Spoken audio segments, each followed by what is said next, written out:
अध्याय सेकंड की इस वीडियो में अब आप पढ़ोगे बीजांड के प्रकार एवं गुरु बीजाणु जनन के साथ साथ आप मादा युग्मोद्भिद एवं भ्रूणपोष को। तो पहला है आपका बीजांड के प्रकार।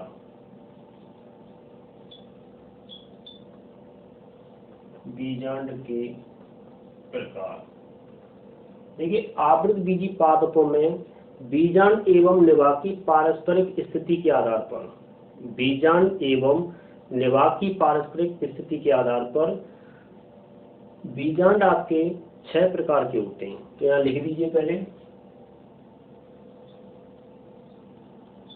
बीजांड एवं निवाहक की पारस्परिक स्थिति के आधार पर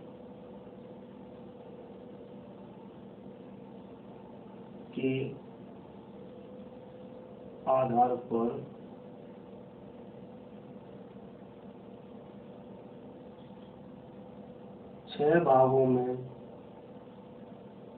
विभाजित किया गया है।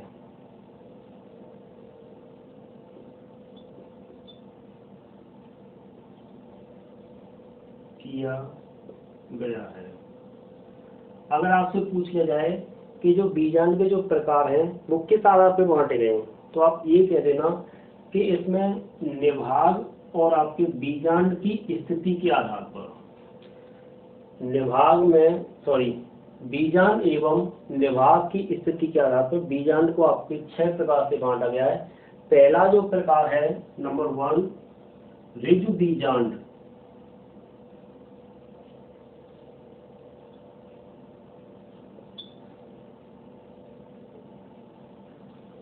ऋजु बीजांड में आपके बीजांड और निभाग एवं बीजांड ग्रंथ एक सीधी रेखा में व्यवस्थित होते हैं। ऋजु का मतलब होता है कि आपने ऋजु कोण पढ़ा होगा कि ऋजु कोण क्या होता है, 360 का एक सीधी लाइनिंग होती है, 180 का होता है।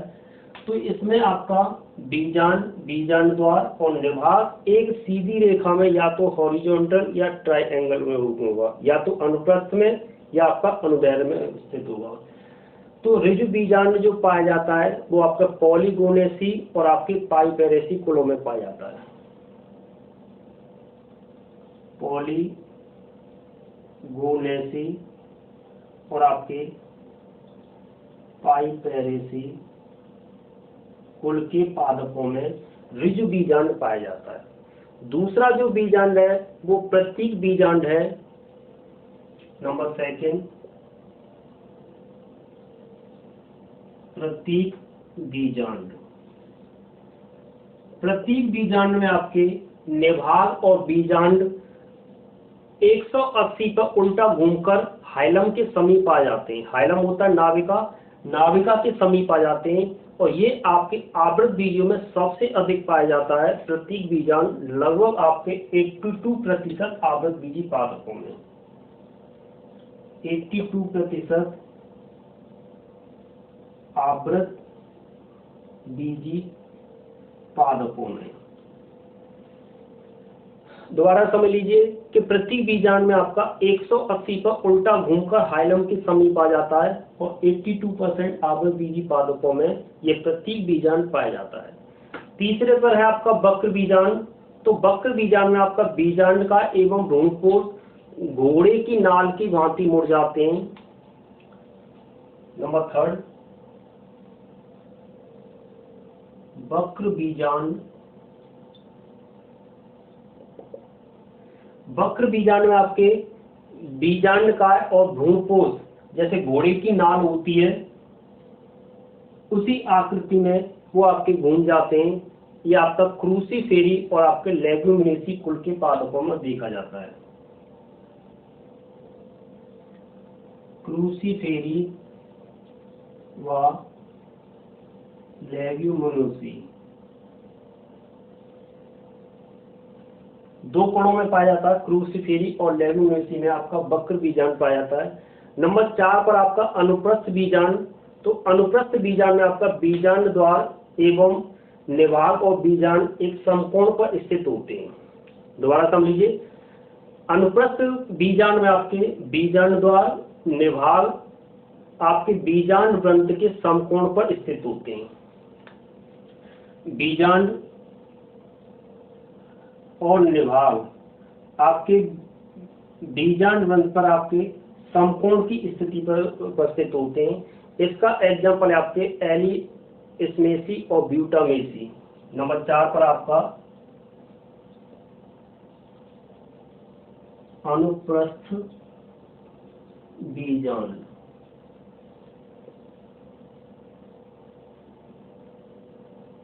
एलिस्मेसी और आपके ब्यूटामेसी कुल के पादपों में अनुप्रस्थ बीजांड देखा जा सकता है। अब 2 बीजांड और रहे आपके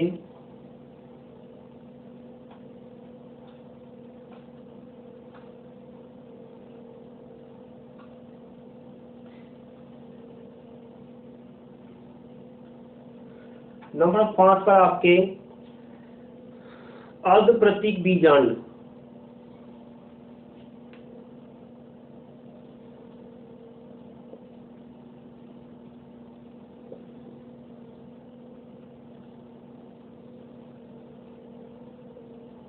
अर्ध प्रतीक बीजांड में आपके जो बीजांड द्वार है वो निभाग एवं क्षैतिज रेखा में एक बीजांड व्रंत के समकोण में स्थित होते हैं। दोबारा समझ लीजिए, बीजांड द्वार निभाग एक क्षैतिज रेखा में, दोनों पहले एक साथ लीजिए, बीजांड द्वार और निभाग एक क्षैतिज रेखा में बीजांड व्रंत के समकोण में स्थित होते हैं। रेनन-कुलेसी और प्रिमुलेसी में पाए जाते हैं। रेनन-कुलेसी और आपके प्रिमुलेसी कुल में पाए जाते हैं। नंबर 6 पे रह जाएगा आपका कुंडलित बीजांड। कुंडलित बीजांड जो होता है इसका बीजांड व्रंत काफी लंबा होता है और आपके बीजांड और आपके निभाग के प्रति आपका होता है कुंडलित अवस्था में पाया जाता है। इसमें आपके बीजांड व्रंत अत्यधिक लंबा होने के कारण ये बीजांड के 360 यानी बीजांड व्रंत के ये 360 पर इस प्रकार से घूम जाता है। ये आपके प्लम्बजिनेसी और कैक्टेसी,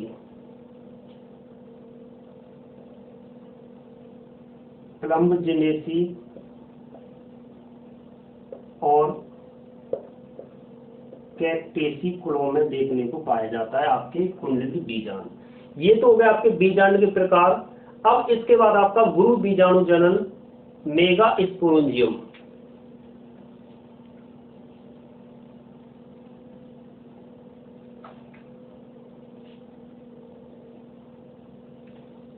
गुरु बीजाणु जनन मेगास्पोरेंजियम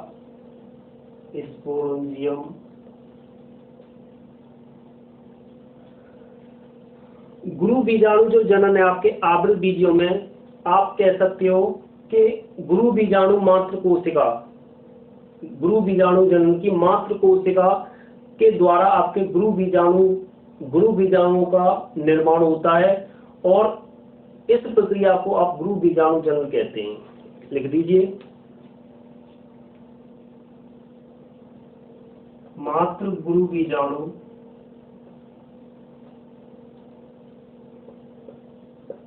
द्वारा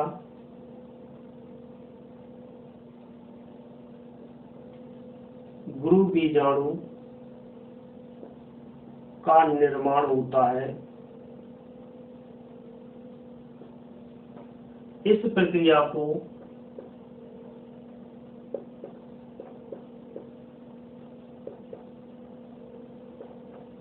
गुरु बीजाणु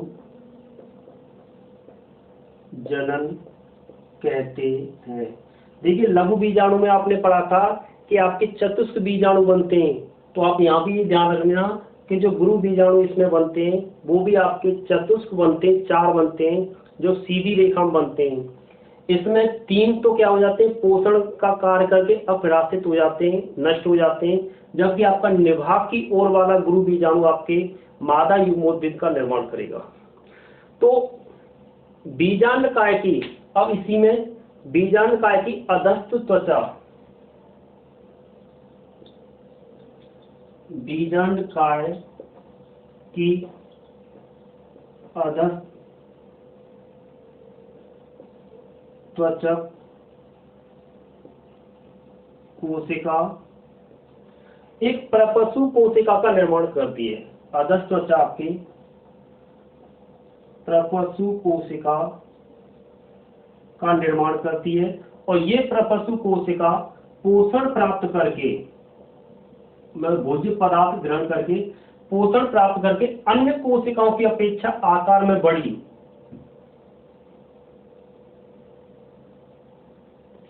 आकार में बड़ी व सघन जीव द्रव्य युक्त होती है और परिणत विभाजन के द्वारा, परिणत विभाजन होता है केंद्र से परिधि की ओर, परिणत विभाजन द्वारा आपके ये दो प्रकार की कोशिका बनाता है। पहला जो है आपका प्राथमिक भित्ति कोशिका,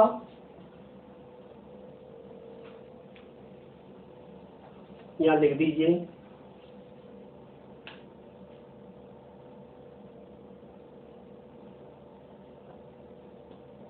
प्रपशु कोशिका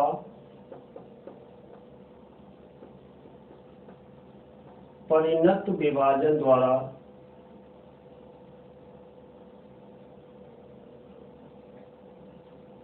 दो प्रकार की कोशिका का निर्माण करता है, का निर्माण करता है। पहली जो है आपकी प्राथमिक भित्तीय कोशिका, प्राथमिक भित्तीय कोशिका, और दूसरा है आप दूसरी प्रकार की जो कोशिका है प्राथमिक जनन कोशिका, प्राथमिक जनन कोशिका भी कह सकते हैं और प्राथमिक बीजाणु जनन कोशिका भी कह सकते हैं, बीजाणु जनन कोशिका। तो प्रपशु कोशिका आपकी परिणत विभाजन के द्वारा प्राथमिक भित्तीय कोशिका और दूसरी आपकी प्राथमिक बीजाणु जनन कोशिका का निर्माण करती है। अब इसमें प्राथमिक बीजाणु जनन कोशिका जो होती है वो सूत्री विभाजन द्वारा आपके सूत्री विभाजन द्वारा कह सकते हैं, या अर्थात ये कह सकते हैं इसमें लगातार या बारंबार विभाजन होता है। तो बारंबार विभाजन होने पर इसमें कोशिका क्या होती है, विभेदित होती है और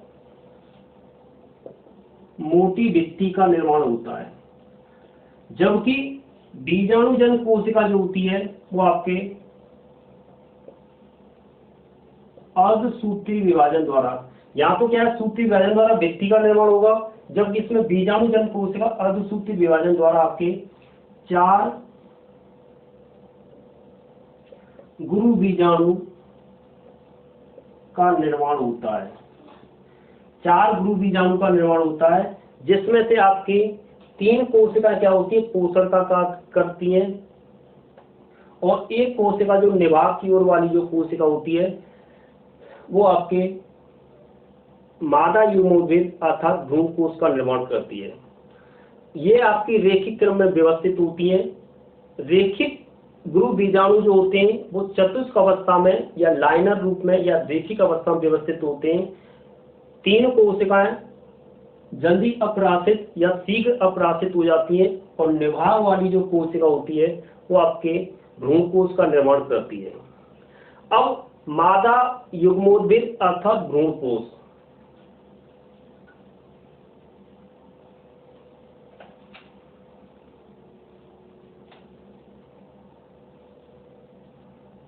मादा युग्मोद्भिद व भ्रूण कोश, फीमेल गैमेटोफाइट एवं एम्ब्रियो सेक। तो आवृत बीजी पादकों में सक्रिय अगुणित बीजाणु, सक्रिय अगुणित गुरु बीजाणु मादा युग्मोद्भिद की प्रथम कोशिका होती है। सक्रिय अगुणित गुरु बीजाणु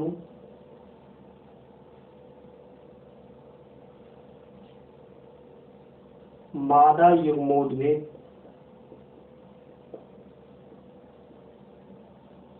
की प्रथम कोशिका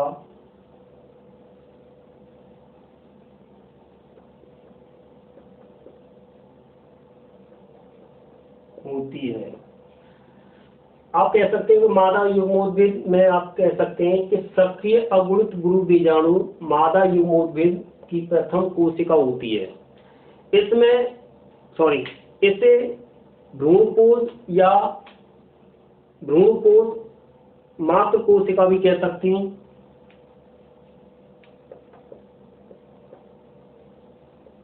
इसे भ्रूणकोश मात्र कोशिका भी कहते हैं। सक्रिय अगुणित गुरु बीजाणु मादा युग्मोद्भिद की प्रथम कोशिका होती है और इसे भ्रूणकोश मात्र कोशिका भी कह सकते हैं। अब इसके उपरांत क्या होगा, ये पोषण प्राप्त करेगी और पोषण प्राप्त करने के बाद इसमें आपकी छोटी छोटी रिक्तिकाएं यानी छोटी छोटी आपकी वैक्यूल मिलकर एक बड़ी रिक्तिका का निर्माण कर देते हैं। इसके उपरांत इसमें आपका 3 बार सूत्री विभाजन होता है। 3 बार सूत्री विभाजन 3 बार सूत्री विभाजन की प्रक्रिया होती है। तो 3 बार सूत्री विभाजन क्रिया के जो फलस्वरूप जो बनता है वो आपके भ्रूणकोश आपका 8 कोशिकीय 7 कोशिकीय व 8 केंद्रकीय का एक प्रारूपी भ्रूणकोश बनता है। अब इसमें जो भ्रूणकोश जो बनता है, डायग्राम जो बनाया था मैंने, भ्रूणकोश जो बनता है इसमें प्रथम में तो आपकी जो निभाग की तरफ होती हैं वो आपकी प्रतिमुख कोशिकाएं कहलाती हैं, प्रतिमुख कोशिकाएं कहलाएंगी। और ये आपकी अंड कोशिका और इसके पास में आपकी सहायक कोशिका, अंड कोशिका, और ये आपकी जो पास किनारों पर होती है सहायक कोशिका बनती हैं। इसके उपरांत इसमें अगुणित 2 अगुणित केंद्रक होते हैं जो आपके निषेचन के उपरांत आपके द्विध्रुवी केंद्रक का निर्माण कर देते हैं। द्विध्रुवी केंद्रक का निर्माण करते हैं और इस प्रकार से आवृतबीजी पादपों में जो भ्रूणकोश की जो स्थिति होती है वो आपके 7 कोशिकीय 8 केंद्रकीय पाई जाती है। इस प्रकार का जो भ्रूणकोश होता है तो आपके आवृत बीजों में आपका पॉलीगोनम प्रकार का भ्रूणकोश कहते हैं। इसे पॉलीगोनम प्रकार का भ्रूणकोश भी कहा जाता है। यानी आवृत बीजों में इस प्रकार के प्रोसेस के द्वारा जो भ्रूणकोश बनता है उसे पॉलीगोनम भ्रूणकोश भी कहा जाता है। और पॉलीगोनम भ्रूणकोश में आपके जो भ्रूणकोश बनता है वो 7 कोशिकीय व 8 केंद्रकीय होता है। इसे पॉलीगोनम प्रकार का भ्रूणकोश भी कहते हैं।